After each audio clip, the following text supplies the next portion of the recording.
Okay, we're back. We're going to solve some log equations.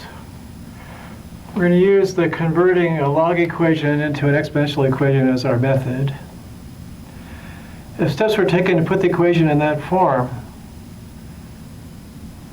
check all solutions in the original equation. So if the original equation didn't look like this, if you had to do some manipulations to make it look like that, and then you converted it to here, and then you solved that, you'll have solved this equation just fine, but the original equation, you might not have solved it, so you have to go back and put your solutions in the original equation. We'll see that. But if it starts like this, you do this, you just solve it.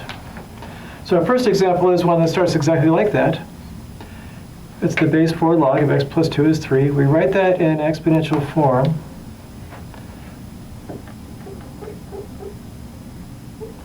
So that's 4 cubed is x plus 2,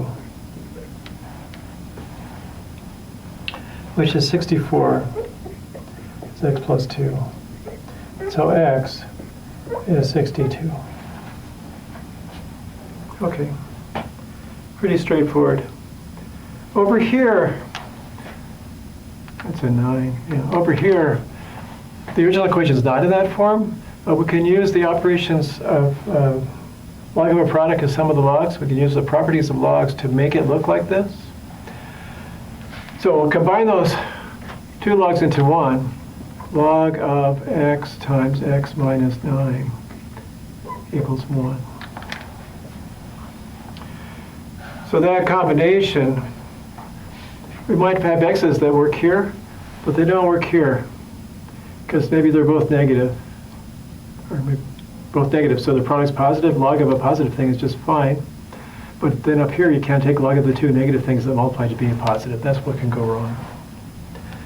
So we take that equation and write it in, it's base 10 log, but write it in exponential form. 10 to the first is x times x minus 9, like that. And so then I get 10 is x squared minus 9x, or 0 is x squared minus 9x minus 10. And I suppose that factors x minus 10, x plus 1, like that. And so we get x is 10, or x is minus 1 as the solutions. Either one of them would work here, it turns out. 10 with 10. 10 times 1 is 10. Log of 10 is 1. With minus 1 there, minus 1 times minus 10 is 10. Log of 10 is 1. So they work there fine, but they don't work up here because I can't take log of a negative number. So I can't stick that in either place. If I couldn't put it in one of them, it would be bad enough, but it doesn't work in either one. Log of minus 1 is not a real number, so I can't use it as a solution to the original equation. 10, however, is going to work just fine. Log of 10 is 1, and log of 1 is 0. And 1 plus 0 is 1. So the solution said x equal 10.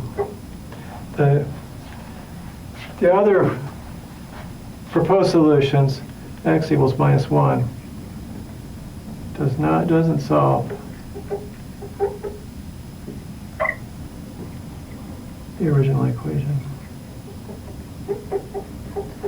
It solves some intermediate equations, but we wanted the original equation, so it was not a solution.